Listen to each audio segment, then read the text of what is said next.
गीता के मुख्य 4 पड़ाव है। पहला पड़ाव मानव दर्शन,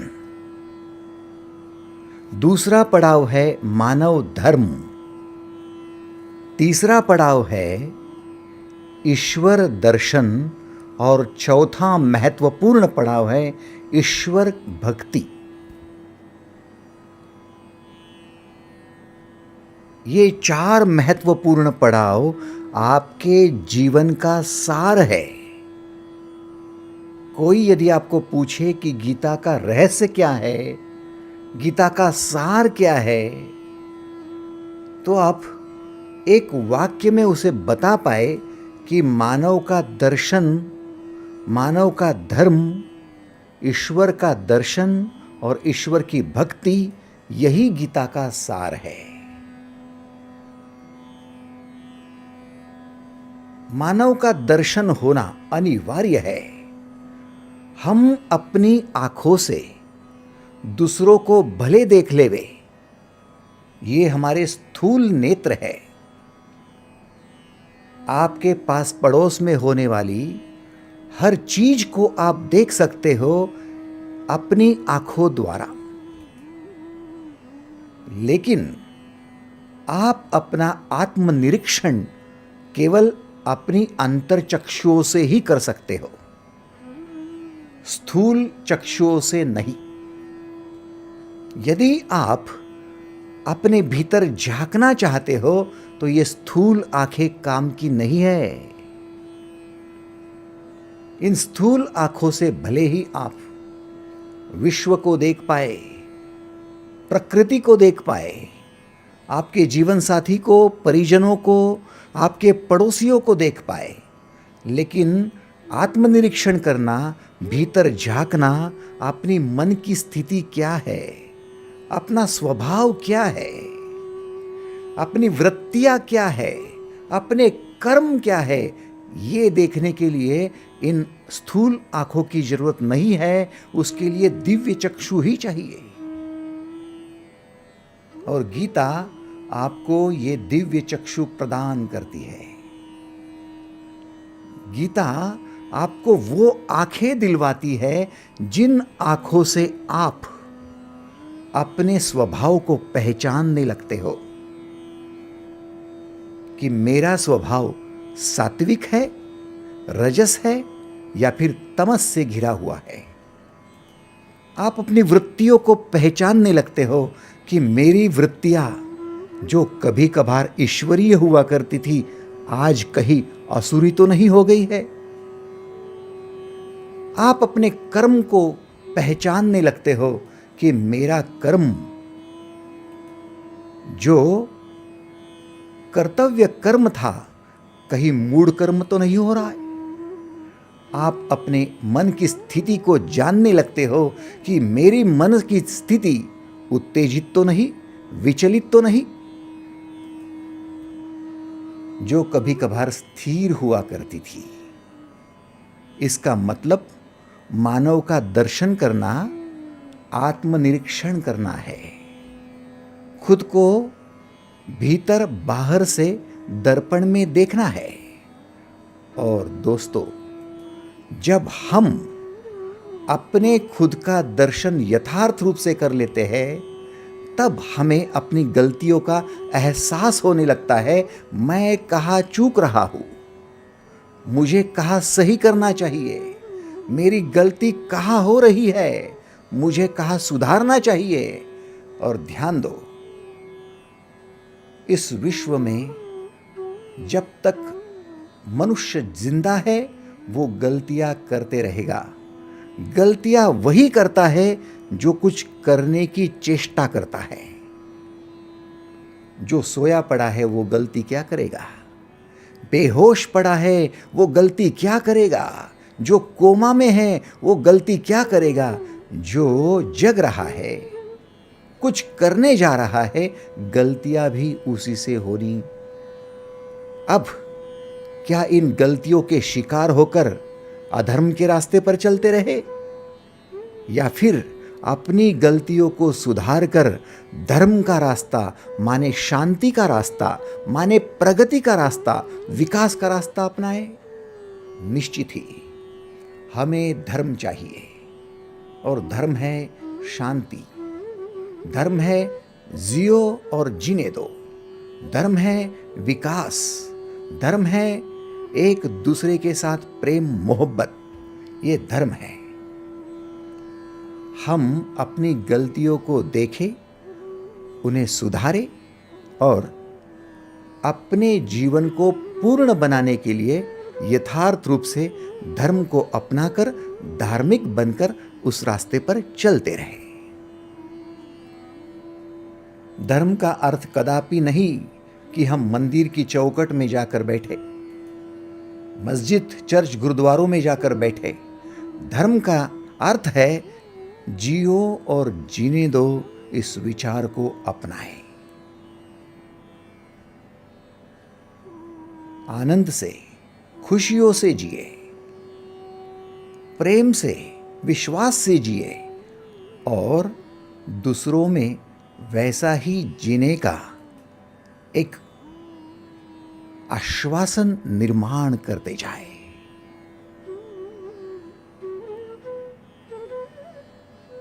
धर्म का रास्ता प्रशस्त हो, इसलिए भगवान श्री कृष्ण ने अर्जुन को कहा, अर्जुन, सबसे पहली बुनियादी आवश्यकता तेरी बुद्धि को स्थिर करना है। जब तक हम अपनी बुद्धि को स्थिर नहीं करेंगे, जब तक हमारी प्रज्ञा स्थिर नहीं होगी, हमें जो ज्ञान प्राप्त होता है वह बुद्धि स्थिर नहीं हो जाएगी, तब तक हम धर्म के रास्ते पर चलने की तैयारी नहीं कर पाएंगे। एक बात साफ शब्दों में समझ लो, यदि आपको सफ़र करनी है बस में या रेलवे में या फिर हवाई जहाज में, तो आपको टिकट के पैसे जमा करने पड़ेंगे।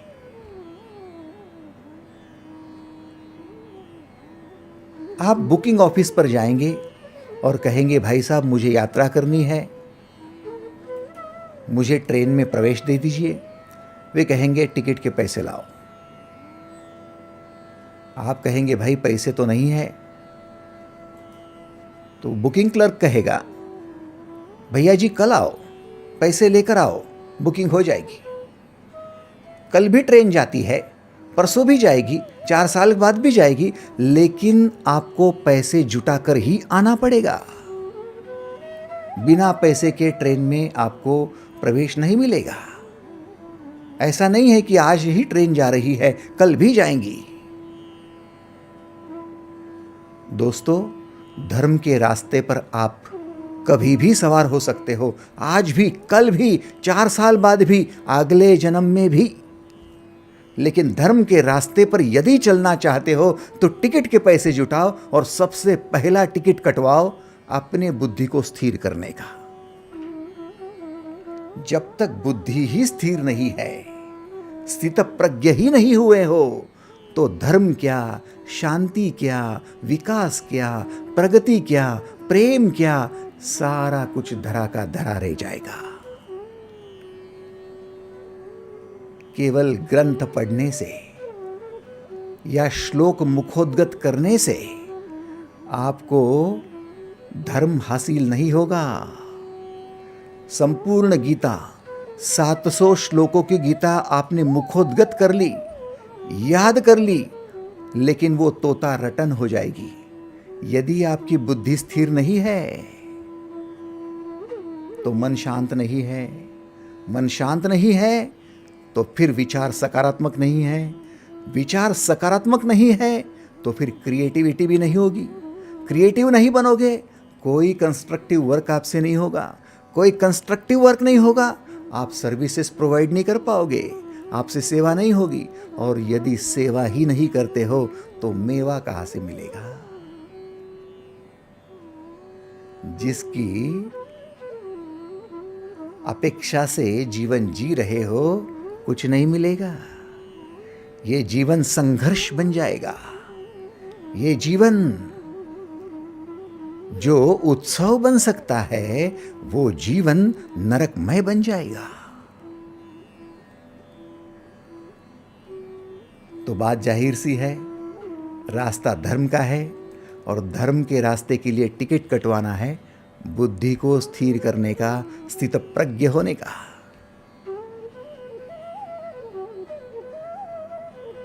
यदि स्थितप्रज्ञ होना चाहते हो तो फिर आज गीता के दूसरे अध्याय के 70वें श्लोक में प्रवेश करो। दूसरे अध्याय का 70वां श्लोक है 70।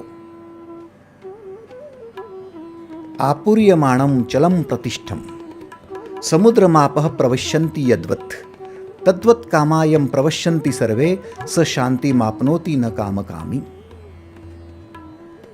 आपूर्यमाणं चल प्रतिष्ठं समुद्रमापः प्रवश्यन्ति यद्वत्, अर्थात जिस प्रकार से नाना प्रकार की नदियां, विविध नदियां समुद्र में जब समा जाती है तो समुद्र को विचलित किए बिना समा जाती है। विविध प्रकार की नदियां समुद्र में जब समा जाती है तब समुद्र को विचलित किए बिना शांति से समा जाती है, पता तक नहीं चलता कि समा गई। बूंद समाई सागर में, नदी समाई सागर में, समा गई, एक हो गई। अब तक नदी कहलाती थी, अब सागर बन गई। अब तक बूंद कहलाती थी, अलग थलग जो पड़ी थी, अब तक उसका अस्तित्व छोटा सा था, अब इतनी बड़ी सागर की हिस्सा बन गई, खुद सागर ही बन गई। आपूर्यमाणं चल प्रतिष्ठं समुद्रमापः प्रवश्यन्ति यद्वत् तद्वत् कामायं प्रवश्यन्ति सर्वे। ठीक उसी प्रकार से जो स्थितप्रज्ञ होता है, वो स्थितप्रज्ञ जिसमें भोग समा जाते हैं, उसे कोई विकार निर्माण किए, किसी प्रकार का विकार निर्माण न होते हुए भी उसमें सब भोग समा जाते हैं। यदि आप स्थितप्रज्ञ हो, यदि आपकी बुद्धि स्थिर है, तो फिर आप में भोग समा जाएंगे, आपको बिना कोई विकार निर्माण किए। लेकिन यदि आप भोग की इच्छा करेंगे, भोग की चाहत रखेंगे, तो ये नहीं होगा। न शांति मिलेगी, न आप में पूर्णत्व होगा, आप विकारों से भर जाओगे। स शांति मापनोति न कामकामी। आप समझ लीजिए कि यदि आप स्थितप्रज्ञ हो तो सभी भोग आप में विकार निर्माण किए बिना समा जाएंगे।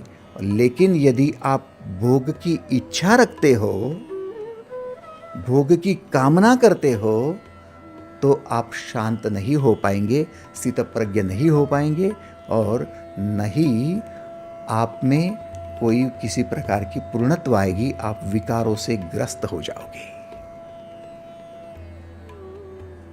आइए दो बातों की ओर ख्याल करें।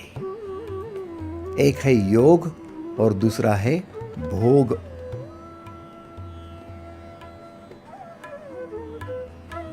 योग और भोग। योग क्या है? योग है आपके भीतर जो ऊर्जा है, आपके भीतर जो गुण है, उनके साथ आप एकाकार हो जाएं।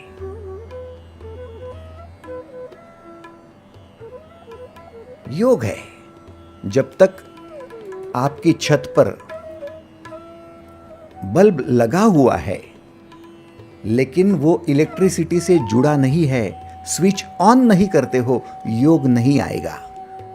अंधेरे के बीच ये बल्ब भी अंधेरे में ही रहेगा, खुद उजाला निर्माण करने की ताकत रखता हुआ, शक्ति रखता हुआ बल्ब अंधेरे में ही रहेगा, ना दूसरे का अंधेरा दूर करेगा ना खुद का। लेकिन जैसे ही वो खुद के पावर स्टेशन से जुड़ेगा, खुद के विद्युत शक्ति से जुड़ेगा, वैसे ही स्विच ऑन होते ही वो खुद भी उजाला निर्माण करेगा, दूसरों को भी उजाला देगा। योग थोड़ा समझ लीजिए, आपका योग क्या है? आप दूसरों से जुड़ते हो, ये योग नहीं है। आप खुद से जुड़ते हो, अपनी ऊर्जा से जुड़ते हो, अपनी गुणों से जुड़ते हो, आपके भीतर जो सुप्त गुण है, जो पोटेंशियल है, उससे जुड़ते हो। योग हो गया। अब आप खुद प्रकाशित होंगे बल्ब के भांति और दूसरों को भी प्रकाशित करेंगे। जैसे ही खुद से जुड़ जाते हो, शांत हो जाते हो, क्योंकि आपका गुण आपका धर्म है। दूसरे के गुण आपकी कॉपी है। मैं आपके गुणों को यदि बार बार देखता जाऊं, यदि आपके गुणों की सराहना करते जाऊं, यदि आपके गुणों की तरफ आकर्षित होता जाऊं, यदि आपके गुणों की तरफ ही आकर्षित होकर इन्फ्लुएंस में आकर आपके जैसा बर्ताव करने लगूं, मैं एक कॉपी बहादुर बन जाऊंगा। फिर मैं आप जैसा करने की चेष्टा में आप जैसा भी नहीं हो पाऊंगा और खुद जैसा है वैसा भी नहीं रहूंगा। एग्रीड और नॉट? स्वधर्मे निधनम श्रेयः परधर्मो भयावह। जो दूसरे का धर्म है वो उनका पर्सनल है, उनको उस धर्म को अवलंबन करने दो। आप अपने धर्म में जागो। आपका धर्म है योग साधने का, और योग का मतलब है अपने गुणों से जुड़ो।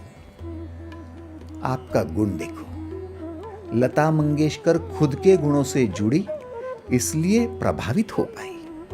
एपीजे अब्दुल कलाम खुद के गुणों से जुड़े, इसलिए प्रभावशाली हो पाए। दूसरों की कॉपी करने वाले लोग कहीं के नहीं रहे। आप योग साधो, भोग नहीं। अब महत्वपूर्ण शब्द को देखो। योग शब्द से उपयोग शब्द जन्मा और भोग शब्द से उपभोग शब्द जन्मा। आपने दोनों शब्द कई बार सुने हैं, कई बार उच्चारण किए हैं, उपयोग और उपभोग।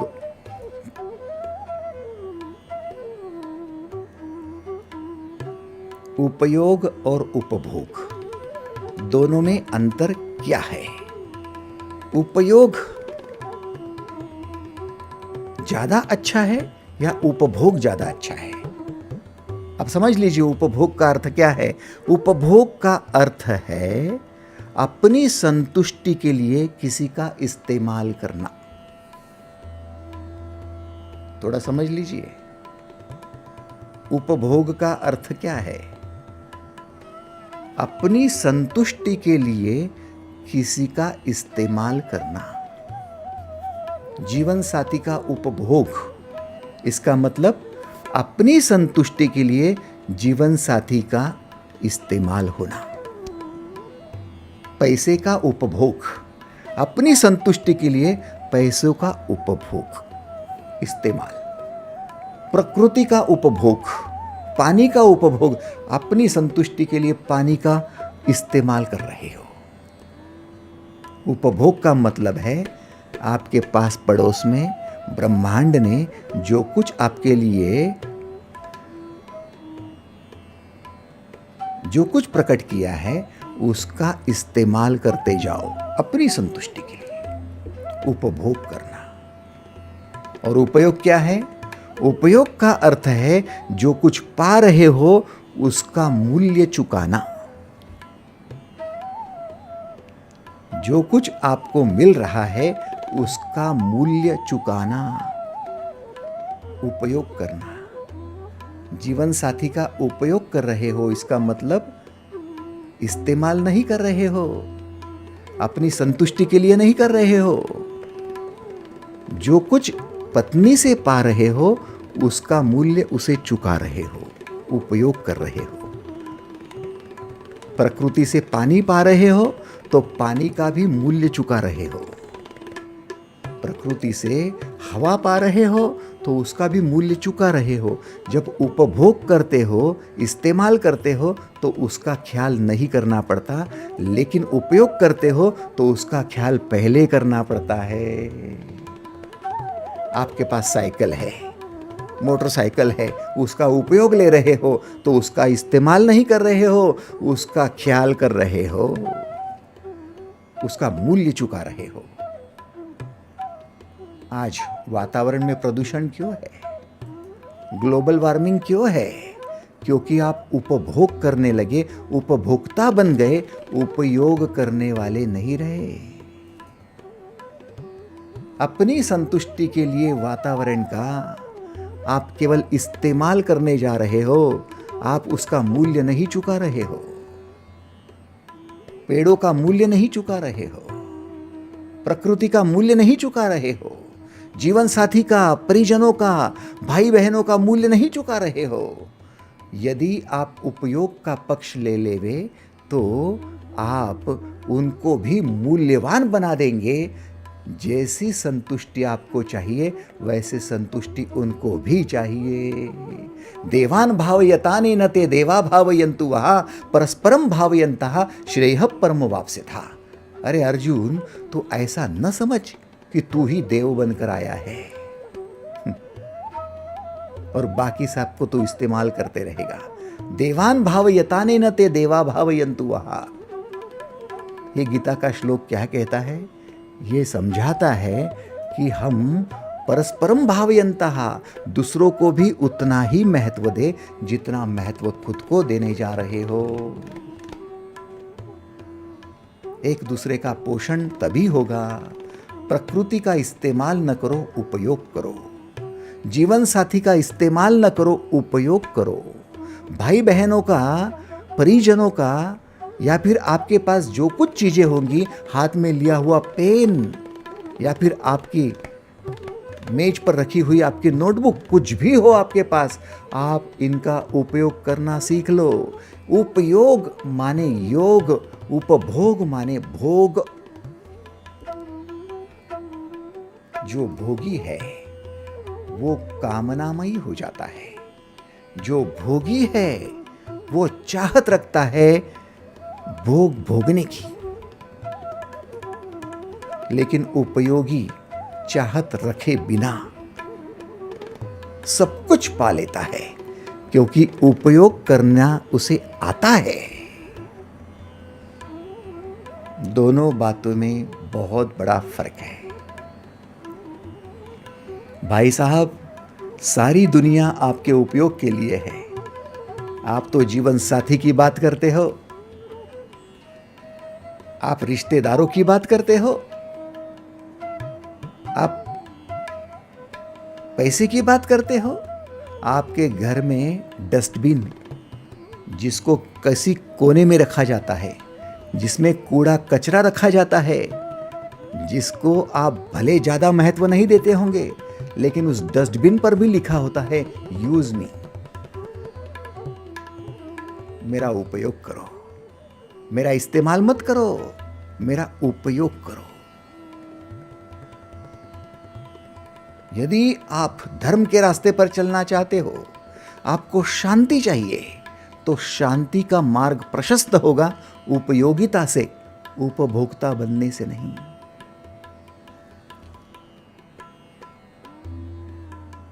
आपूर्यमाणम चल प्रतिष्ठम समुद्रमापः प्रविशन्ति यद्वत् तत्वत् कामायम प्रवश्यन्ति सर्वे स शांतिमाप्नोति न कामकामी। इस्तेमाल करने की प्रवृत्ति, इस्तेमाल करने का माइंडसेट, इस्तेमाल करने का विचार, इस्तेमाल करने की आदत छोड़ दो, छोड़ दो। सोचो, थोड़ा सोचो। आपकी पत्नी ने आपको कहा कि आप इस्तेमाल करने की चीज हो, क्या आप खुश होंगे? फिर आप डेयरिंग कैसे करते हो पत्नी को इस्तेमाल करने की चीज समझने की?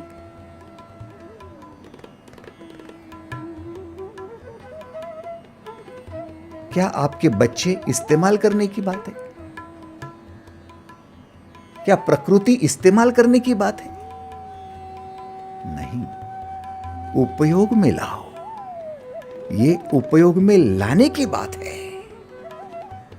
जब डस्टबिन कहती है यूज मी, मेरा उपयोग करो, क्योंकि मेरा उपयोग करेंगे तो मुझे खुशी मिलेगी, वैसे ही आपकी पत्नी भी कहेंगी मेरा उपयोग करो, मेरे बुद्धि का उपयोग करो, मेरे विचारों का उपयोग करो, मैं आपके लिए मायका छोड़कर आई हूं, मेरा उपयोग करो। जिस किसी का उपयोग करने जाते हो तो उपयोग करने वाले उपयोगी माने योगी बन जाते हो, और जिस किसी का भोग भोगने जाते हो तो भोगी रोगी बन जाते हो। क्योंकि आप किसी का इस्तेमाल करने जाओ अपनी संतुष्टि के लिए तो वो आपका विरोधक बन जाता है, वो इस्तेमाल होने नहीं देता। जब आप इस्तेमाल होने की चीज नहीं हो तो दुनिया में कोई कैसे एक्सेप्ट करेगा कि हम इस्तेमाल होने की चीज है? क्या उनको अपना अस्तित्व नहीं है? उनको अपनी अस्मिता नहीं है? क्या उनको अपना सम्मान नहीं है? है ना? तो फिर आप भोगी ना बनो। स शांति मापनोति न काम कामी, भोगी ना बनो।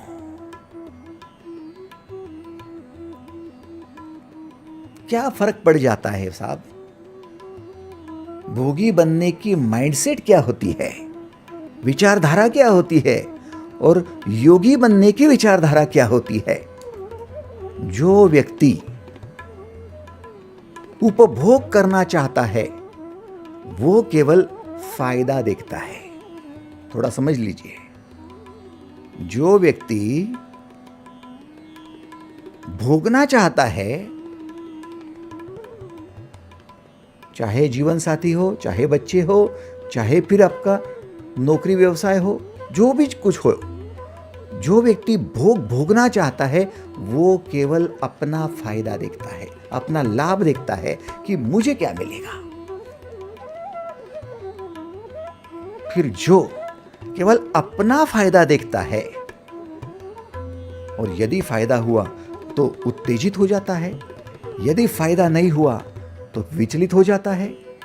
तो इसका मतलब यह है कि जो व्यक्ति केवल खुद का फायदा देखता है वो व्यक्ति स्वार्थी बन जाता है।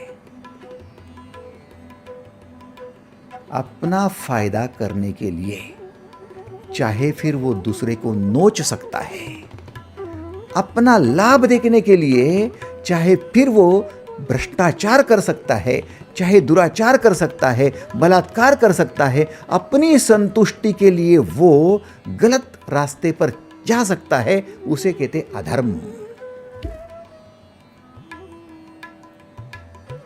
आप बच्चे थे तब तो ऐसा नहीं था, लेकिन बड़े होने लगे और आप अधर्म के रास्ते पर चल पड़े। दुराचारी हो सकते हो, भ्रष्टाचारी हो सकते हो। क्यों होने लगा? क्योंकि आपने दूसरों को इस्तेमाल करने की चेष्टा शुरू कर दी। हर चीज में फायदा देखना आपने शुरू कर दिया। आपको पता तक नहीं था कि आप अपना लाभ देखने के, अपना फायदा देखने के इस वृत्ति के कारण एक दिन अधर्म के रास्ते पर चल पड़ोगे। आपको क्या लगता है दुर्योधन अचानक से द्रौपदी का वस्त्रहरण करने लगा? अचानक से उसके मन में सूझा? नहीं, दीर्घ समय से उसकी वृत्तियां उस पर हावी होते जा रही थी, उसका स्वभाव हावी होते जा रहा था, उसके विचार हावी हो रहे थे। और विचार क्या थे? विचार थे अपना फायदा देखो, दूसरे का नुकसान हुआ तो चलेगा, अपनी संतुष्टि के लिए दूसरे का इस्तेमाल करो, फिर दूसरे का नुकसान हुआ तो चलेगा। साहब जी, यदि ऐसी प्रवृत्ति से आप जिएंगे तो एक दिन आप भी उपभोक्ता बन जाओगे, भोगी बन जाओगे, और फिर रोग आपके पास पहुंचेंगे। दूसरों को ऐंठना, गलत लाभ उठाना, और यदि वे नहीं मानते हैं तो उनका द्वेष करना, वे विरोध करते हैं तो कलह निर्माण करना, वे यदि आपके साथ में खड़े नहीं हैं तो फिर शत्रुत्व निर्माण करना, ये सब बातें आप में कहां से आई? बस अपना फायदा देखो। और माता पिता हो, सबसे बड़ी गलती तो ये हो रही है कि हम बच्चों तक को यही सिखाते हैं, अरे अपना फायदा देखो ना, तुझे क्या कर रहा है बाकी से, खुद का लाभ देखना, कहाँ हरिश्चंद्र बने फिर रहा है। बहुत बड़ी गलती कर रहे हो। कहीं आप अपने बेटे को दुर्योधन तो नहीं बना रहे? कहीं आप गलत रास्ते पर तो नहीं जा रहे?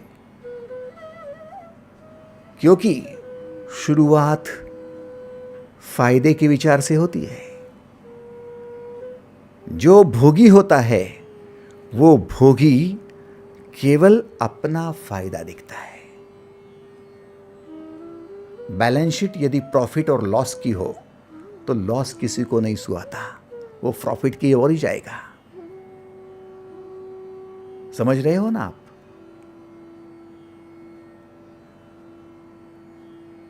एक शब्द आपने सुना है, एडवांटेज। एडवांटेज माने फायदा लो। एडवांटेज है, फायदा उठाओ। और डिसएडवांटेज क्या है सर? फिर एडवांटेज का ही दूसरा चेहरा है, वो उसके विरुद्ध नहीं है। आप किसी का एडवांटेज लेते हो, यही उसका डिसएडवांटेज लेते हो। और आप किसी को यूज करते हो तो उसका मूल्य भी चुकाते हो। थोड़ा समझ रहे हो आप? एक्सप्लॉयटेशन क्या होता है? ये डिसएडवांटेज के बाद में जन्मता है और एडवांटेज के बाद में डिसएडवांटेज जन्मता है।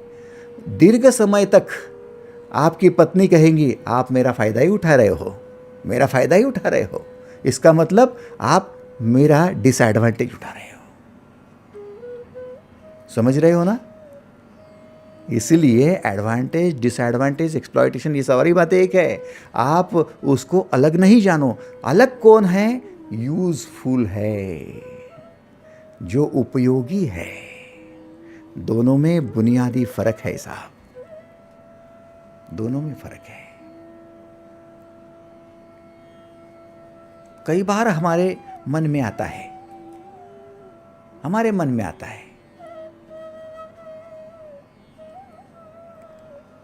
इतना मैंने उसके लिए कुछ किया लेकिन कोई फायदा नहीं हुआ।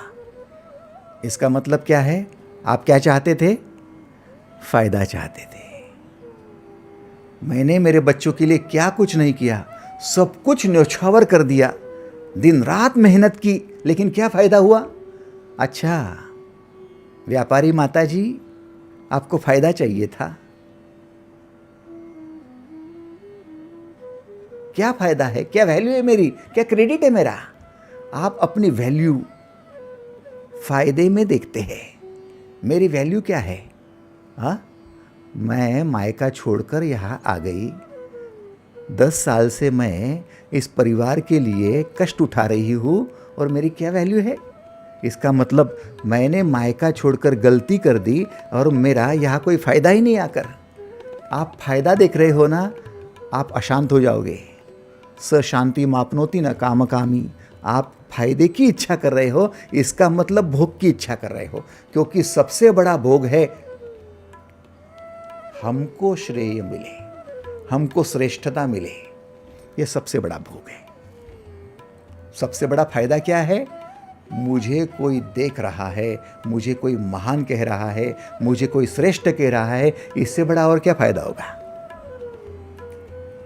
अरे आप है तो सब कुछ हुआ बाबा, यू आर ग्रेट। आपकी वजह से तो हुआ, आप नहीं होते तो क्या होता? अच्छा मैं श्रेष्ठ हूँ, या चलो फायदा हो गया मेरा, आपने मेरा एहसास तो कम से कम आपने मेरी कीमत तो की, मेरी वैल्यू तो है, मेरी क्रेडिट तो है। वाह वाह वाह वाह। सोच लीजिए, आप बैलेंस शीट लेकर बैठे हो लॉस एंड प्रॉफिट की, और यदि आपको कोई कहता ही नहीं है, श्रेय आपको दिया नहीं जाता है, आपको यदि वैल्यू नहीं दी जाती, क्रेडिट नहीं होती है, तो आप कहते क्या क्रेडिट है हमको, क्या वैल्यू है हमारी? अरे केवल नाम तो लिया होता। कम से कम हमारे प्रति एहसास तो जताया होता। आपको लगता है कि आप बहुत पुण्य का काम कर रहे हो, क्रॉस करो इस पर। सबसे बड़ी गलती यही हो रही है, क्योंकि आपके विचार फायदे की तरफ से धीरे धीरे भोगी की तरफ जा रहे हैं। इसलिए समर्थ योगी और संत कहते रहे, नेकी कर कुएं में डाल, नेकी कर कुएं में डाल। उनके लिए किया है ना, बच्चों को छोटे से बड़ा किया ना, लिख पढ़कर बच्चे बड़े बन गए, अब कमाने लगे, अब व्यवसाय करने लगे, अब तनख्वाह पाते हैं, उनकी इच्छा से कुछ करते हैं। नेकी कर कुएं में डाल। अब हमारा एहसास भी नहीं, हमारी तो कोई वैल्यू ही नहीं, हमारी तो कोई सुनता ही नहीं, हमारी तरफ तो किसी का ध्यान ही नहीं है। हम पड़े हैं कोने में। क्यों? आप जिंदा हो तो क्या आपके भीतर ऊर्जा नहीं है? आप जिंदा हो तो क्या भीतर के गुण खत्म हो गए? उनके साथ जुड़े रहो तो योग बनेगा, और आजीवन आप योगी बने रहेंगे, योगिनी बने रहेंगे, तो आपको किसी का मोहताज नहीं होना पड़ेगा।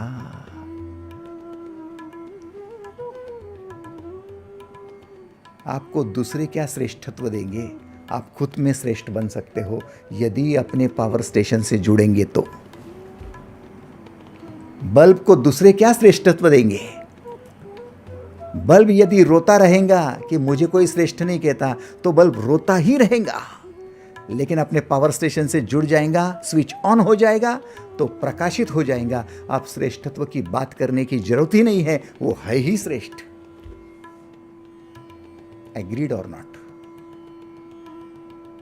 मान, सम्मान, श्रेष्ठत्व, श्रेय, ये सब दूसरों से प्राप्त करना, दूसरों से लेना, दूसरों से अपेक्षा करना सबसे बड़ा गुनाह है,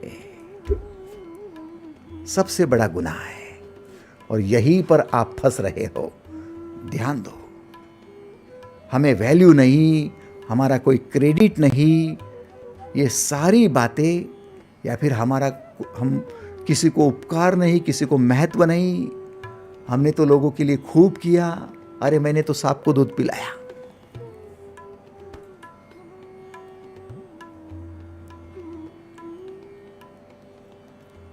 सांप को दूध पिलाया। वो बच्चा रहा क्या? वो बहू रही क्या? उनके लिए इतना किया, और वो तो सांप निकला, अजगर निकला। ये क्या विचार है? क्या ये विचार सकारात्मक है? माताजी बोलो तो, हाँ या ना? क्या ये विचार सकारात्मक है? नहीं।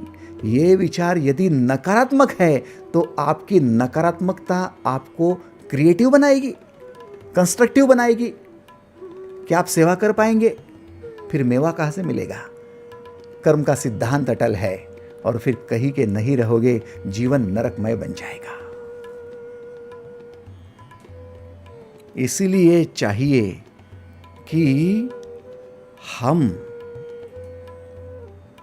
श्रेय लेवे या श्रेय देवे, श्रेष्ठता की अपेक्षा करें या दूसरों को श्रेष्ठता प्रदान करें, दोनों में फर्क है। फिर से एक बार सुनो, उपभोग क्या है? अपनी संतुष्टि के लिए दूसरों का इस्तेमाल करना। और उपयोग क्या है? जो पा रहे हो उसका यथायोग्य मूल्य चुकाना। अब मूल्य क्या चुकाना है? मूल्य ये चुकाना है कि उनको श्रेष्ठत्व देना है।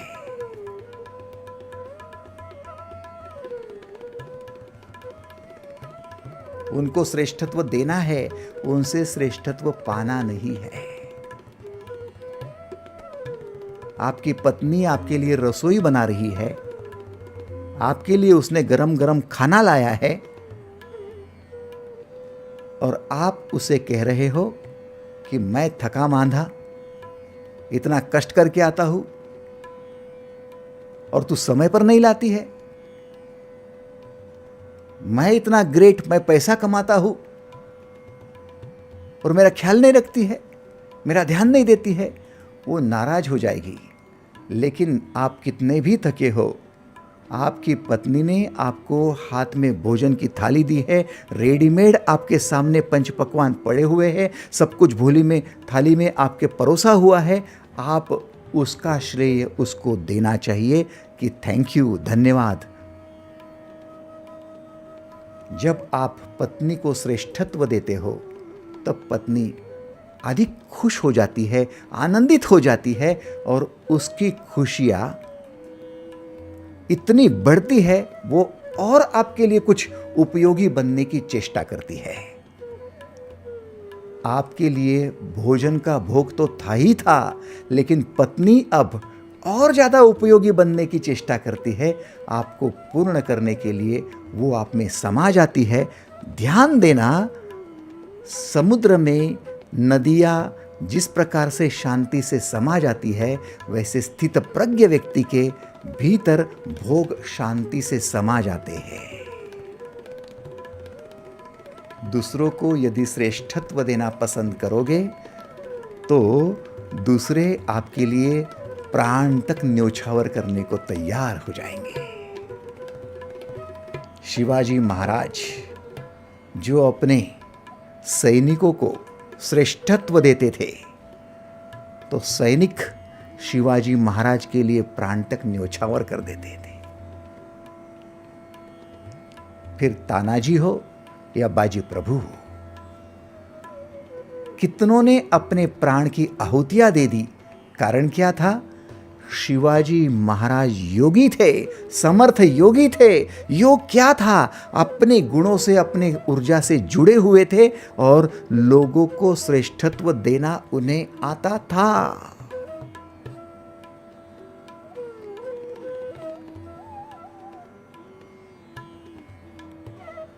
मैं ही ग्रेट हूं, मैं ही महान हूं, मेरी वजह से स्वराज्य है और मेरी वजह से आप जिंदा हो, ऐसा यदि शिवाजी महाराज कहते तो क्या होता?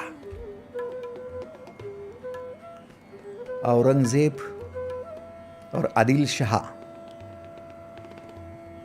इसी कोटि के थे। अपना फायदा क्या है वो देखो। और फिर उनकी मौत भी वैसे हुई, अंत भी वैसा हुआ। लेकिन शिवाजी महाराज जो सम्राट बनकर आपके हृदय में आज भी है सैकड़ों साल के बाद। कारण क्या है? कारण दूसरों को श्रेय देना, दूसरों का उपयोग करना, उपभोग नहीं। अब सोचो, क्या आप अपनी पत्नी को श्रेष्ठत्व देने के लिए तैयार हो? अपने बच्चों को श्रेष्ठत्व देने के लिए तैयार हो? आप जिस कार्यालय में काम कर रहे हो, वहां आपके जो सबऑर्डिनेट है, जिनके साथ आप काम करते हो, जो आपके हाथ के नीचे काम कर रहे हैं, उनको श्रेष्ठत्व देने को तैयार हो? आपके पड़ोसियों को श्रेष्ठत्व देने को तैयार हो? जिस प्रकृति से आप जी रहे हो उसको, जिस भोजन की थाली में खा रहे हो उसको, आपके हाथ में जो पेन है उसको, आप यदि श्रेष्ठत्व इनको देने को तैयार हो तो आप उनका उपयोग करना जानते हो। यदि तैयार नहीं हो तो आप उनको इस्तेमाल करने की चेष्टा करते करते भोगी बनने को तैयार हो। श्रेष्ठत्व लेना और श्रेष्ठत्व देना, श्रेय लेना और श्रेय देना, दोनों में बहुत बड़ा फर्क है। कितना फर्क है? योगी बनने का और भोगी बनने का फर्क है। आपूर्यमाणम चल प्रतिष्ठम समुद्रमापः प्रविशन्ति यद्वत् तत्वत् कामायम प्रविशन्ति सर्वे स शांतिमाप्नोति न कामकामी। स्थित प्रज्ञ बन जाओ, सारे भोग आप में ऐसे समा जाएंगे कि कोई विकार उत्पन्न नहीं होगा। कई लोगों को लगा पत्नी के साथ रहेंगे तो विकार उत्पन्न होंगे, इसलिए उन्होंने हाथ में कमंडलू लेकर, गले में रुद्राक्ष पहनकर या ललाट को भस्म लगाकर अपना परिवार ही छोड़ दिया, गांव ही छोड़ दिया, चले गए हिमालय में। आपको क्या लगता है कि वहां हिमालय में जाकर उन्होंने भगवान पाया, ईश्वर पाया, ईश्वर का साक्षात्कार किया? नहीं साहब, ये छोड़ने की जरूरत नहीं है, भोगी प्रवृत्ति को छोड़ने की जरूरत है।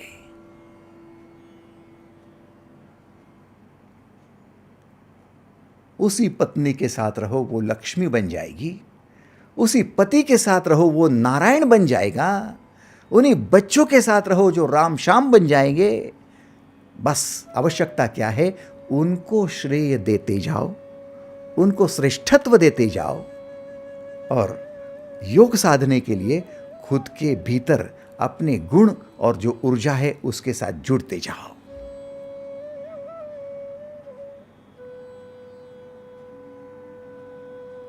क्या आप तैयार हो?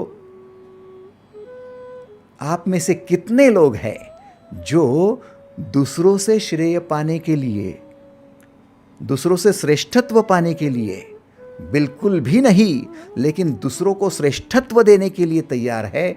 वे हाथ ऊपर करें। थैंक यू, धन्यवाद, thank you, thank you, thank you. होता क्या है,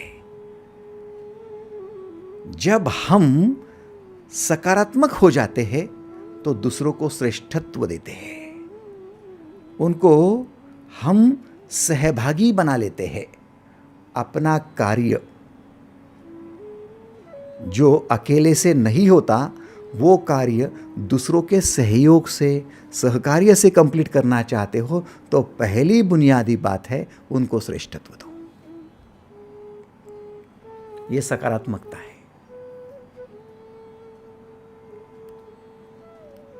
आप कहेंगे मैं ग्रेट हूं, बुद्धिमान हूं, चतुर हूं, महान हूं और मुझे लिखना पढ़ना आता है,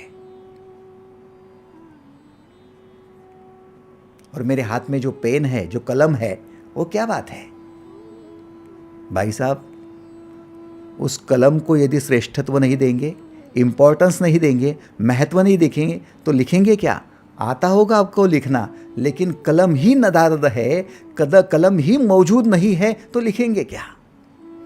क्या कलम को महत्व देना आवश्यक नहीं है? जिसके सहयोग से आपका कार्य पट रहा है, आपका कार्य हो रहा है, उसको आप महत्व देना सीखो। क्या तैयार हो? उसको महत्व दो, उसे कहो you are important for me. आप मेरे लिए बहुत महत्वपूर्ण हो। क्या कहो? आप मेरे लिए बहुत महत्वपूर्ण हो।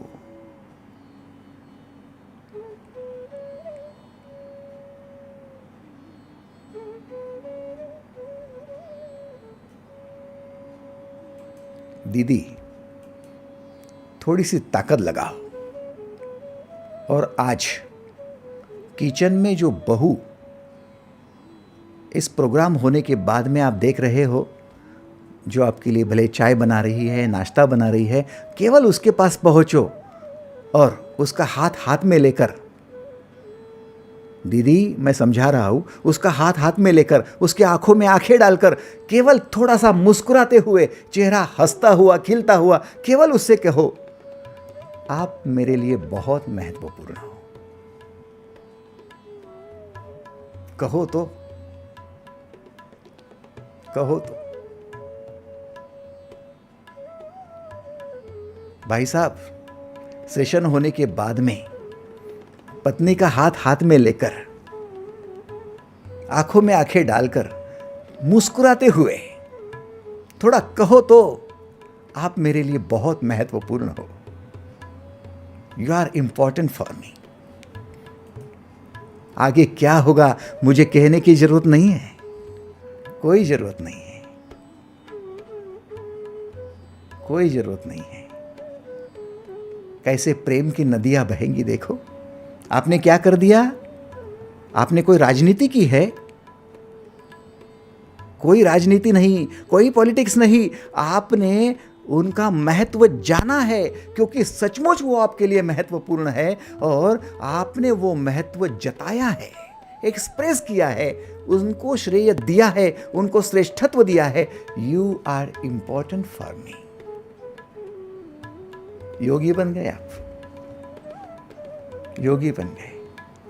आप थे इसलिए सहयोग मिला, आप थे इसलिए सहकार्य मिला, आप थे इसलिए सब कुछ हो पाया।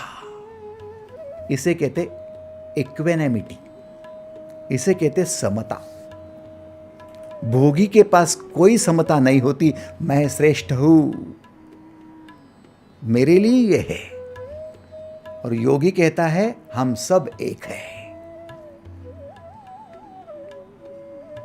भोगी कहता है ये पत्नी मेरे लिए है, ये बच्चे मेरे लिए है, हम करे सो कायदा, हमारे लिए है, आप करो या मरो लेकिन हमारे लिए है। जैसे कोई दूसरों ने आपके लिए जन्म लिया है। हा? जैसे कोई दूसरे ने आपके लिए ही शादी की है, आपके लिए ही वो जन्मे है। रुको, ये भोग है, ये गलत विचार है।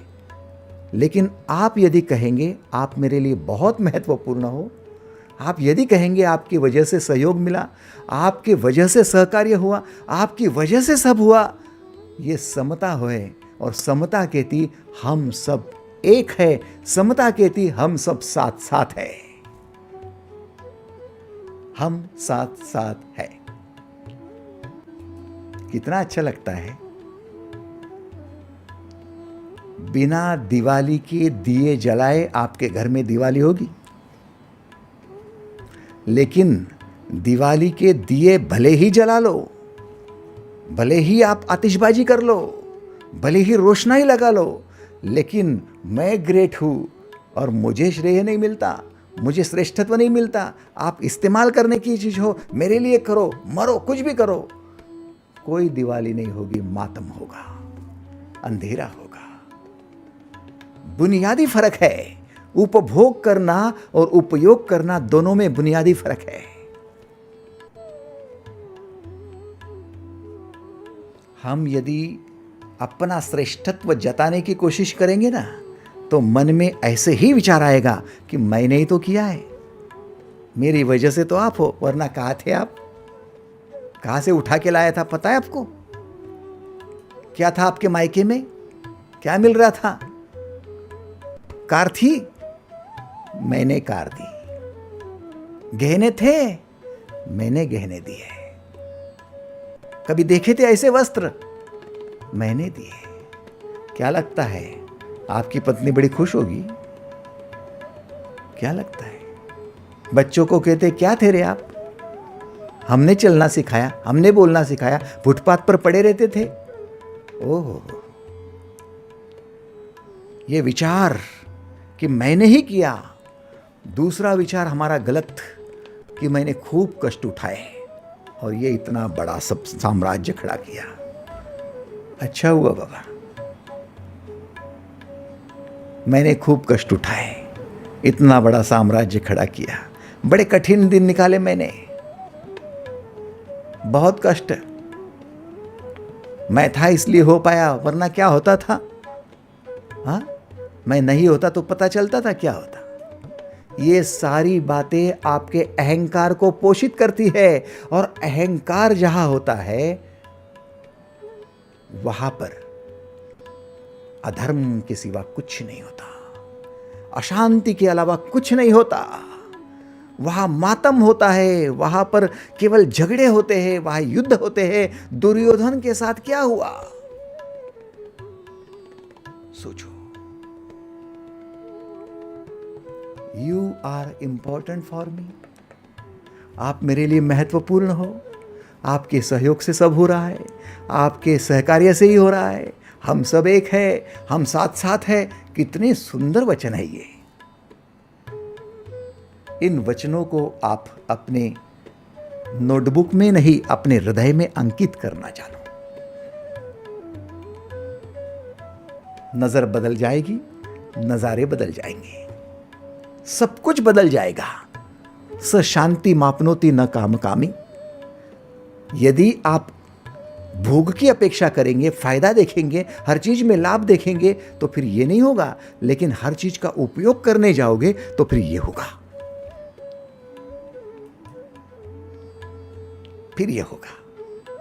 बस यदि तैयार हो तो इतना आप मन में पक्का कर लो। आज का मंत्र क्या है? Only use, no advantage. No advantage, only use. मंत्र बड़ा सिंपल होना चाहिए, एकदम साफ शब्दों में, कम शब्दों में, जो हमारे हृदय पर अंकित हो जावे, हमारा प्रोग्रामिंग बन जावे। बस छोटा सा मंत्र है ओनली यूज, सिर्फ उपयोगिता, नो एडवांटेज, कोई लाभ नहीं। Only use, no advantage.